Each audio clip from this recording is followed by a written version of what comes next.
Hello guys, welcome back to my channel box office studio. So Devara movie ఇప్పుడే చూసి రావడం అయితే జరిగింది. ఇక దేవర మూవీ ఎలా ఉందని ఒక్క ముక్కలో చెప్పాలంటే mass mass mass pure mass, అరాచకం, విధ్వంసం. ఒక ఆడియన్స్కి ఎన్టీఆర్ అన్న, ముఖ్యంగా తారకన్న అభిమానులకి ఎటువంటి మాస్ కావాలో దానికి 100 రేట్ల మాస్ ఈ దేవర సినిమాలో ఉంటుంది. ఇది ఖచ్చితంగా మీరు థియేటర్లోనే చూడండి. ఇక మనం ఫస్ట్ హాఫ్ గురించి మాట్లాడుకుంటే ఫస్ట్ హాఫ్ మొత్తం అసలు సినిమాకి పెద్ద ప్లస్ పాయింట్ ఏదైనా ఉందంటే ఫస్ట్ హాఫే భయ్యా. ఫస్ట్ హాఫ్ అసలు ఆ క్యారెక్టర్ ఇంట్రొడక్షన్ కానీ, తర్వాత ఫస్ట్ మనకు title card man of masses NTR అని పడే దగ్గర నుంచి ఇంటర్వెల్ వరకు ఫైట్స్ బీజిఎము ఎన్టీఆర్ అన్న యాక్టింగ్, అనిరుద్ధ్ విశ్వరూపము, ఇక శివ తాండవం ఆడించారు. ఫస్ట్ హాఫ్ అయితే కొట్టేశారు అంతే.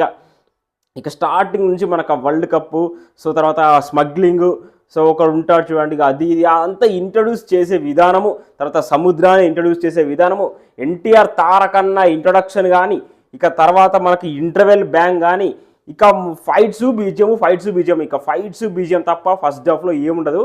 ఇక పెద్ద ప్లస్ పాయింట్ అయిపోయింది ఫైట్స్ బీజిఎం. ఇక తారకన్న అనిరుద్ధ్ వీళ్ళిద్దరైతే సినిమాకి ప్రాణం పోసేశారు. ఇక అనిరుద్ధ్ అయితే బీజిఎం కొంచెం డౌన్ చేస్తాడేమో అని కొంతమంది అనుకున్నారు, కానీ దానికి 100 రేట్లు ప్రాణం పోసేసాడని చెప్పాలి. ఇక సెకండ్ హాఫ్ విషయానికి వస్తే మాత్రం కొంచెం నెమ్మదిగా మాట్లాడుకుందాం. ఫస్ట్ హాఫ్ అయితే సర్రా ఉరికిపోద్ది, ఇట్లా మన మైండ్లోకి ఎక్కేస్తాను అన్నమాట. డ్రగ్స్ ఎక్కినట్టు ఎక్కుద్ది ఫస్ట్ హాఫ్, మనకు ఆ రేంజ్లో ఉంటుంది ఫస్ట్ హాఫ్, వేరే లెవెల్ అంతే. ఇక సెకండ్ హాఫ్ విషయానికి వస్తే మాత్రం కొంచెం స్లో, ఎందుకంటే ఫస్ట్ హాఫ్లో స్టోరీ అంతా ఏముండదు, దాన్ని ఇంట్రడ్యూస్ చేసే విధానం, ప్రతిదీ సీన్ టు సీన్ ఇంట్రడ్యూస్ చేసే విధానమే మనకు బాగా ఎక్కుద్ది. ఇక సెకండ్ హాఫ్లోకి వస్తే మనకు సెకండ్ హాఫ్లో స్క్రీన్ ప్లే అనేది చాలా ఇంపార్టెంట్. సో స్క్రీన్ ప్లే అనేది చాలా డౌన్గా ఉంటుంది, కొంచెం స్లోగా ఉంటుంది, ఎందుకంటే ప్రతి ఒక్క క్యారెక్టర్. సో ఫస్ట్ హాఫ్ మొత్తం దేవర ఉంటాడు అనమాట, ఇక సెకండ్ హాఫ్ మొత్తం వర అంటే చిన్న ఎన్టీఆర్. ఇక చిన్న ఎన్టీఆర్ ఎలా పెరిగాడు, సో చిన్నప్పటి నుంచి ఎలా పెరిగాడు, సో తన క్యారెక్టర్ ఏంటి అనేది ఈ సెకండ్ హాఫ్లో కొంచెం స్లోగా చూపిస్తారు. ఇక ఇంకొక విషయం గురించి మాట్లాడుకుంటే ఏంటంటే ఎమోషన్స్ అయితే లేవు మూవీస్లో. మీరు నేను ఖచ్చితంగా చెప్తాను, మూవీలో ఒక్క నిమిషం,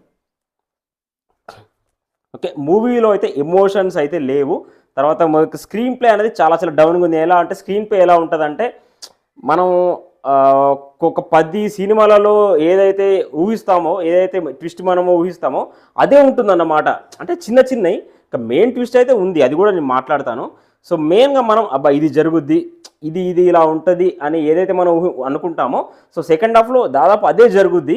ఇక మనము సెకండ్ హాఫ్లో ఒక ట్విస్ట్ అయితే ఉంటుంది, నేనైతే ఆ ట్విస్ట్ మీకైతే అస్సలు చెప్పాను. నేను ఏమైనా చేసుకోండి, నేనైతే ఆ ట్విస్ట్ చెప్పాను.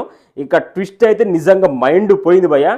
అందరు అసలు ఏమనుకుంటారంటే అందరూ వేరే ఉంటుందేమో, అసలు ఆ సీన్లో ఇంకా ఏదో జరుగుద్దేమో అనుకుంటారేమో అని అందరూ అనుకుంటారు.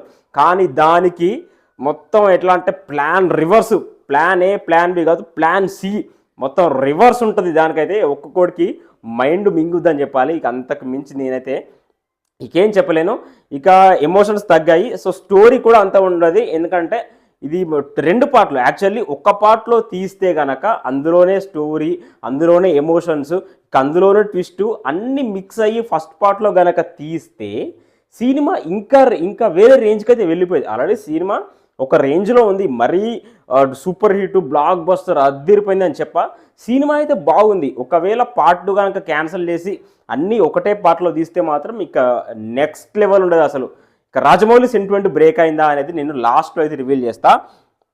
ఇక మనకు ఇంటర్వెల్ గురించి మాట్లాడుకోవాలి భయ్య. ఇంటర్వెల్ దగ్గర వచ్చే ఫైట్ ఏ లెవెల్లో ఉంటుందంటే బాబా దానికి మాటలు లేవు, మాట్లాడుకోవడం లేవు. ముఖ్యంగా మూన్ షాట్ ఫైట్ ఏదైతే ఉంటుందో పిచ్చెక్కిపోతారు భయ్య. ఇక నేను అంతకు మించి ఏం చెప్పలేను. ఇక తర్వాత మనకి ఎన్టీఆర్ దేవరా క్యారెక్టర్ అయితే ఎంత ఎమోషన్గా, ఎంత స్వీట్గా, అలాగే ఎంత వైలెంట్గా ఉంటుందంటే అసలు దేవరా అంటే ఆ గంభీరమైన వాయిస్ కానీ, ఆ గంభీరమైన గెటప్, ఆ క్యారెక్టర్ అంత గంభీరంగా ఉంటుంది. ఆ వాయిస్ కూడా దేవర అడిగినాడంటే చెప్పినాడని అర్థం. అంటే ఆ బేస్ ఎన్టీఆర్ అన్న ఆ బాడీ లాంగ్వేజ్, ఆ బేస్ వాయిస్ అయితే నాకైతే పిచ్చిగా అనిపిస్తుంది. తర్వాత నెక్స్ట్ వచ్చేసి వరా క్యారెక్టర్కి ఆ చిన్న పిల్లల తత్వము, ఆ వాయిస్ కూడా కామెడీ వేల వాయిస్ భలే, ఆ బాడీ లాంగ్వేజ్ అయితే ఎక్సలెంట్గా అసలు చాలా బాగా రాసుకున్నారని చెప్పాలి. ఇక తర్వాత షార్క్ ఫైట్ ఏదైతే ఉందో మీరు ఎక్స్పెక్ట్ చేసినంత విధంగా షార్క్ ఫైట్ అయితే ఉండదు. ఇక దాన్ని ఏదో హైలైట్ చేశారు కానీ షార్క్ ఫైట్ అయితే ఇక అంత ఏమి కూడా ఉండదు. ఇక క్లైమాక్స్ కూడా మనం ఏంటంటే బాహుబలిలా కాపీ కొట్టినట్టు అనిపించింది. బాహుబలి లాగానే క్లైమాక్స్ అయితే అనిపించింది.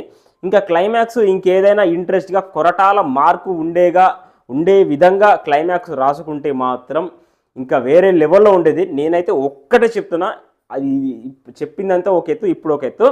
పార్ట్ 2 క్యాన్సిల్ చేసి పార్ట్ 1లోని మొత్తం స్టోరీ అంతా పెడితే మాత్రం అందులో ఎమోషన్ ఉండేది. ఇంకా అందులో రకరకాల క్యారెక్టర్స్. ఇక ఒక్కొక్కటి జాహ్నవి కపూర్ గురించి మాట్లాడుకోవాలి. ఉన్నది 5 నిమిషాలే కానీ ఇంపాక్ట్ మాత్రం 100% కాదు, 500% ఇంపాక్ట్ ఉంటుంది. ముఖ్యంగా చుట్టమల్లే సాంగ్ అయితే ఒక్కొక్కడైతే ఫ్యూజులు ఎగిరిపోయాయి. అంతే వేరే లెవెల్. వాళ్ళిద్దరు కెమిస్ట్రీ అయితే అదిరిపోద్ది. పార్ట్ 2 క్యాన్సిల్ చేసి పార్ట్ 1 చేస్తే కనుక ఇంకా వేరే లెవెల్లో ఉండదు. ఇక రాజమౌళి సినిమా తర్వాత అందరి హీరోలకి ఫ్లాప్ అంటారు కదా, మరి ఆ సెంటిమెంట్ బ్రేక్ అయిందా అంటే 100కి 100% బ్రేక్ అయ్యింది. అంతే. ఎవరేమన్నా సరే, ఇక ఎవరేమన్నా అన్నాడు బ్రేక్ కాలేదు అది అంటారు చూడండి, బ్రేక్ అయింది.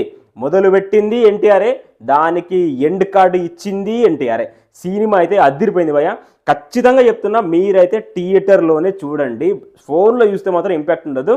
ప్యూర్ థియేటర్ స్టఫ్, మాసు వరాచకం. ఇక దానికి మాటలు లేవు, మాట్లాడుకోవటం లేవు.